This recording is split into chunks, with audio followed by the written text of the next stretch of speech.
Hello everyone, स्वागत है आपका हमारे चैनल में। यहाँ पे स्टार्ट हो रहा है गवर्नमेंट स्कीम्स के लिए एक नई सीरीज़, जिसमें आज का जो हमारा टॉपिक है ये है पीएम अभिम, जिसकी फुल फॉर्म है Ayushman Bharat health infrastructure mission. ठीक है, तो यहाँ पे शॉर्ट फॉर्म में आप देख सकते हैं अभिम जो लिखा हुआ है, इसमें है Ayushman Bharat health infrastructure mission. ठीक है, तो इसके बारे में जानेंगे, इस पे बेस्ड क्वेश्चंस किस प्रकार से आते हैं वो हम लोग देखेंगे। ठीक है, तो यहाँ पे स्टार्ट करते हैं। जो पीएम अभिम स्कीम है ये सेंट्रली स्पॉन्सर्ड स्कीम है, जो कि 2021 में लॉन्च की गई थी। स्पेसिफिकली देखा जाए तो 25 अक्टूबर 2021 को लॉन्च की गई थी। ठीक है, नाम से जैसे आपको पता चल रहा है, इसमें आयुष्मान भारत यानी कि जो भारत का हेल्थ सेक्टर है, हेल्थ केयर इंफ्रास्ट्रक्चर है, क्योंकि उस टाइम पे पेंडेमिक वाली सिचुएशन थी, कोविड-19 जो वायरस था वो उससे अफेक्टेड था इंडिया। तो यहाँ पे पेंडेमिक हो या फिर किसी प्रकार का कोई डिज़ास्टर होता है, तो उस केस में जो लोग हैं, जो सिटीजन्स हैं, उनके हेल्थ का किस तरह से ध्यान रखा जाएगा, कितना अच्छी इंफ्रास्ट्रक्चर होनी चाहिए, हॉस्पिटल्स की सुविधा होनी चाहिए, उसमें डॉक्टर्स की अवेलेबिलिटी होनी चाहिए, अन्य जो मेडिकल स्टाफ हैं उनकी अवेलेबिलिटी के लिए ये इस प्रकार की जो स्कीम थी वो लाई गई थी। ठीक है, तो यहाँ पे प्राइमरी, सेकेंडरी और टर्शरी लेवल पे जो डिजीज़ेज़ हैं उनके सर्विलांस के लिए और साथ ही रिसर्च के जो कैपेबिलिटीज़ हैं, हमारी रिसर्च के लिए हम जो कार्य कर रहे हैं उस क्षेत्र को किस तरह से और विस्तारित किया जा सकता है, इसके लिए ये स्कीम जो थी वो बनाई गई थी। ठीक है, कुछ की डिटेल्स देख लेते हैं हम लोग। तो यहाँ पे बेसिक इन्फॉर्मेशन ये है कि ये पूरी तरह से सेंटर की स्पॉन्सर्ड स्कीम थी। ठीक है, इसका जो टेन्यूर था वो जब 2021 में लॉन्च किया गया था तो 6 वर्षों के लिए रखा गया था, मतलब 2021 से लेकर 2026 तक 6 वर्षों के लिए। बजट जो था वो दिया गया था लगभग 64,180 करोड़ का। ठीक है, तो 64,180 करोड़ का बजट जो था वो उस टाइम पे दिया गया था। ऑब्जेक्टिव क्या था तो मैंने आपको बताया, जो ग्रास रूट है यानी बेसिक लेवल का जो पब्लिक हेल्थ इंस्टीट्यूशन है उसको बेहतर बनाना। पैंडेमिक के लिए हम लोग तैयार रहें, किसी भी प्रकार की अगर कोई पैंडेमिक होती है, कोई भी हेल्थ की प्रॉब्लम्स फैलती है तो उसके लिए हमको तैयार रहना है। इसके साथ ही जो आईटी लेवल सॉफ्टवेयर की भी मदद जो लेनी चाहिए हम लोगों को, जिससे हम जितना जल्दी हो सके उतने बीमारी को डिटेक्ट कर सके, इसके लिए भी सुविधाएं जो थी वो प्रदान की जानी चाहिए थी। साथ ही रिसर्च को प्रमोट करना है, वन हेल्थ अप्रोच होना चाहिए कि जो भी बीमारियाँ होती हैं उनके लिए हम रिसर्च करें और जो वैक्सीन है या दवाइयाँ हैं वो बनाया जाए।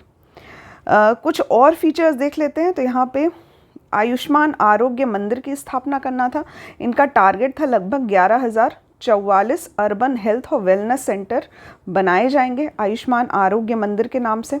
ठीक है, ये अर्बन के लिए किया गया था, मतलब जो शहरी इलाके हैं उनके लिए 11,044 अर्बन हेल्थ और वेलनेस सेंटर बनाया जाना था।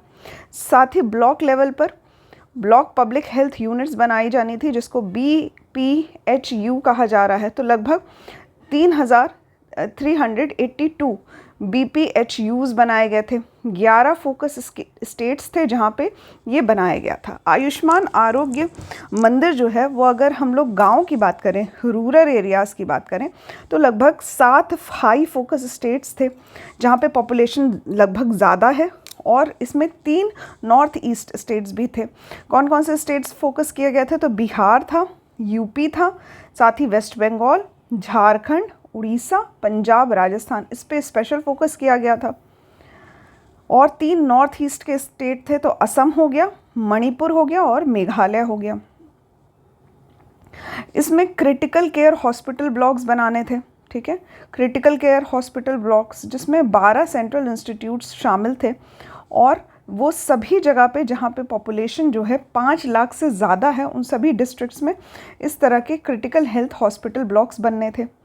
Integrated district public health laboratories बनाई जानी थी सभी डिस्ट्रिक्ट्स में। ठीक है, तो जिससे लैब टेस्ट जो है वो आसान हो सके।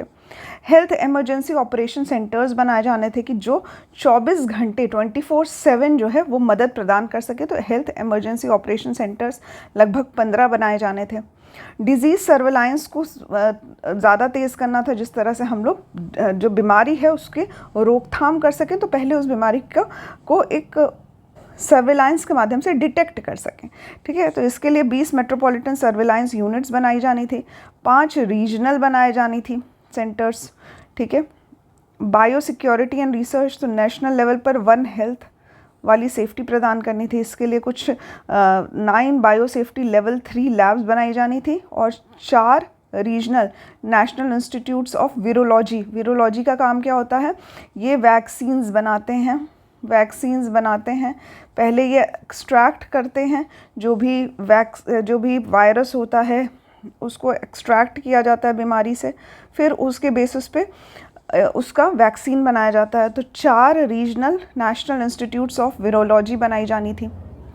अब ये सभी स्ट्रक्चर्स जो हैं ये सभी हेल्थ के लिए डेडिकेटेड है फुली। जैसे कि मैंने आपको स्टार्टिंग में बताया, आयुष्मान आरोग्य मंदिर पहले शहरी बन रहा था। ठीक है, कितना बन रहा था, 11,044, और आयुष्मान आरोग्य मंदिर ग्रामीण बन रहा था, जिसमें 7 जगहों पे स्पेशल फोकस किया गया था, जिसमें था हमारा बिहार, यूपी था, वेस्ट बंगाल था, झारखंड था, उड़ीसा था। ये सभी एक पास है, याद कर लीजिए। और उसके बाद Punjab, Rajasthan, 3 north east states भी थे, जिसमें असम था, असम के पास मेघालय हो गया और थोड़ी दूरी पे मणिपुर हो गया। इस तरह से ये सभी सेंटर्स शहरी और ग्रामीण आयुष्मान आरोग्य मंदिर बनाए जाने थे। उसके बाद कुछ ब्लॉक पब्लिक हेल्थ यूनिट्स बनाई जानी थी। ठीक है, जिसमें 11 फोकस स्टेट्स थे। उसके बाद कुछ क्रिटिकल केयर हॉस्पिटल ब्लॉक्स बनाए जाने थे उन सभी जगहों पे जहाँ पे पॉपुलेशन 5 लाख से ज़्यादा थी। लैब्स होने चाहिए सभी डिस्ट्रिक्ट्स में, जिससे कि बीमारी का पता लगाया जा सके, ज़्यादा समय ना वेस्ट हो। हेल्थ इमरजेंसी ऑपरेशन यूनिट्स बनाई जानी थी लगभग 15, जो 24/7 मदद करने के लिए तैयार रहे। ठीक है, डिज़ीज़ का पता लगाने के लिए सर्विलांस यूनिट्स बनाई जानी थी। साथ ही national institution for one health बनाया जाना था, जिसमें 9 बायो सेफ्टी लेवल 3 लैब्स बनाई जाती और 4 regional national institutes of virology बनाया जाता। तो वीरोलॉजी का काम क्या होता है, वायरस का वैक्सीन बनाना। ठीक है, या किसी भी बीमारी का वैक्सीन बनाना, तो ये नेशनल इंस्टीट्यूट ऑफ वीरोलॉजी का काम होता। अब 2021 में लॉन्च हुआ है, 25 चल रहा है। ऐसा क्या क्या काम हो पाया है, तो बहुत स्लो प्रोग्रेस हो रहा है यहाँ पे। इम्प्लीमेंटेशन में कुछ चैलेंजेस देखने को मिले हैं, जैसे कि यहाँ पे जो 3051 शहरी आरोग्य मंदिर बनाए गए हैं, उनमें से मात्र 1932 ही काम करते हैं। ठीक है, तो बनाए तो ज़्यादा गए हैं पर कई सारे बंद पड़े हुए हैं। अगर हम 577 क्रिटिकल केयर ब्लॉक्स की बात करें, तो इसमें से बस 6 ही पूरे हो पाए हैं। देखा जाए तो यहाँ पे फंड का यूटिलाइजेशन जो है वो भी काफ़ी लो, कम स्तर पे हो रहा है। 29% ही एलोकेटेड फंड जो है वो 22-23 सेशन में यूज़ हुआ है। ठीक है, तो फंड का यूटिलाइजेशन भी कम हो रहा है। वहीं अगर 23-24 की बात की जाए तो लगभग 50% इसका यूटिलाइजेशन किया गया है। नेक्स्ट यहाँ पे दिया हुआ है स्टेट फिस्कल कंस्ट्रेंट। अब इसका मतलब समझते हैं कि है क्या ये, कि ये भी एक तरह की प्रॉब्लम आने वाली है, क्योंकि इसको सिर्फ 21 से 26 तक का जो टाइम लाइन है वो दिया गया है। 26 के बाद हो सकता है कि गवर्नमेंट जो है, सेंट्रल गवर्नमेंट जो है, वो अपने बर्डन को, अपने जो फाइनेंशियल बर्डन है उसको स्टेट्स को शिफ्ट कर सकती है। ठीक है, तो ये एक प्रॉब्लम जो है ये भी फेस की जा सकती है, तो ये भी एक इम्प्लीमेंटेशन चैलेंज होगा। नेक्स्ट आता है, कुछ क्वेश्चंस देखते हैं जो इसके बारे में पूछे गए हैं या पूछे जा सकते हैं। तो यहाँ पे यूपीएससी प्रीलिम्स का क्वेश्चन है, consider the following statement about PM अभिम योजना। तो यहाँ पे ये एक सेंट्रली स्पॉन्सर्ड स्कीम है जिसका बजट जो है वो इतना है 64,180 करोड़। नेक्स्ट है, जो स्कीम है वो एम कर रही है to establish bio safety level 4। ठीक है, तो लेवल 4 गलत है, मैंने आपको लेवल 3 पढ़ाया था। ठीक है, तो level 3 laboratory under one health initiative, तो स्टेटमेंट 2 गलत हो जाती है हमारी। नेक्स्ट है, क्रिटिकल केयर हॉस्पिटल्स बनाए जाने वाले हैं सिर्फ उन्हीं डिस्ट्रिक्ट्स में जिसकी पॉपुलेशन 10 लाख से ज़्यादा है, ये भी स्टेटमेंट गलत हो जाएगी, क्योंकि 5 लाख तक की लिमिट जो है वो सेट की गई है कि वो सभी जगह जो 5 लाख से ज़्यादा पॉपुलेशन है वहाँ पे क्रिटिकल केयर हॉस्पिटल बनाए जाएंगे। तो यहाँ पे आंसर हमारा क्या हो जाएगा, only 1, option number A. Next question है which of the following is not a component of PM अभिम। तो यहाँ पे आंसर है आयुष्मान आरोग्य मंदिर बनाना, ये सही है। Integrated district public health laboratory बनाना, लैब भी बनाई जा रही है, सही है। जन औषधि केंद्र, जन औषधि केंद्र जो है वो इसका हिस्सा नहीं है। जन औषधि केंद्र पीएम अभिम स्कीम का योजना का हिस्सा नहीं है। यहाँ पे ऑप्शन नंबर डी भी हमारा सही है, ब्लॉक पब्लिक हेल्थ यूनिट। ठीक है, यहाँ पे अगर जन औषधि केंद्र की बात की जाए तो ये प्रधानमंत्री भारतीय जन औषधि परियोजना का हिस्सा है, ना कि Pradhanmantri Ayushman Bharat health infrastructure mission का। नेक्स्ट है अंडर पीएम अभिम scheme the one health approach includes. ये जो वन हेल्थ है, एक स्वास्थ्य का जो अप्रोच है, इसमें क्या क्या इंक्लूड है? तो पहला है establishing a national institute for one health, तो ये हमारा सही हो जाएगा। नेशनल इंस्टीट्यूट सेटअप करने की बात हो रही है। साथ ही वीरोलॉजी इंस्टीट्यूट्स जो वैक्सीन बनाने के इंस्टीट्यूट है उसको भी सेटअप करने की बात हो रही है। साथ ही ह्यूमन, एनिमल और पर्यावरण की जो हेल्थ है उस पर रिसर्च करने की बात हो रही है, तो ये रिसर्च सेक्टर भी सही है। ठीक है, तो ये तीनों ही स्टेटमेंट हमारी सही हो जाएगी। ऑप्शन नंबर डी हमारा सही हो जाएगा। 1, 2 and 3 all are correct. Next है यहाँ पे एक मेंस का क्वेश्चन दिया गया है जिसमें कह रहे हैं कि आपको की ऑब्जेक्टिव बताना है पीएम अभिम का। साथ ही इंडिया जो है वो किस तरह से अपने आप को जो पैंडमिक है उसके लिए तैयार कर रही है।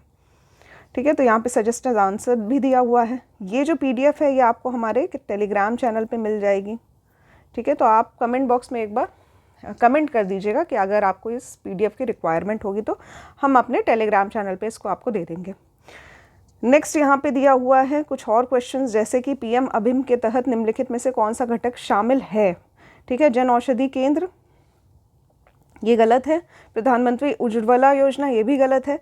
साइल हेल्थ कार्ड, ये भी गलत है। यहाँ पे हो जाएगा हमारा block public health unit, BPHU सही ऑप्शन हो जाएगा।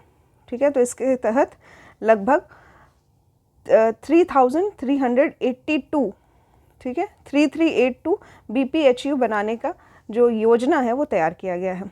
इसका प्राथमिक उद्देश्य क्या है? तो पीएम अभिम योजना का प्राथमिक प्राइमरी जो एम है, ऑब्जेक्टिव है, वो क्या है?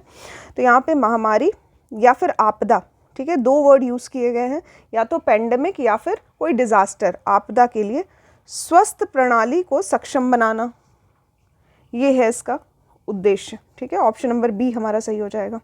नेक्स्ट है निम्नलिखित में से कौन सा राज्य पीएम अभिम के तहत हाई फोकस स्टेट्स में शामिल नहीं है?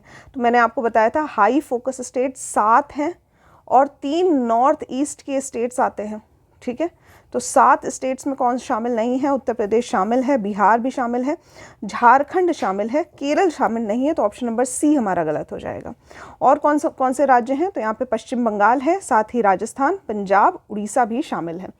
3 नॉर्थ ईस्ट स्टेट्स हैं, असम, मणिपुर, मेघालय। तो आई होप आपको पूरा स्कीम जो है वो समझ में आ चुका होगा।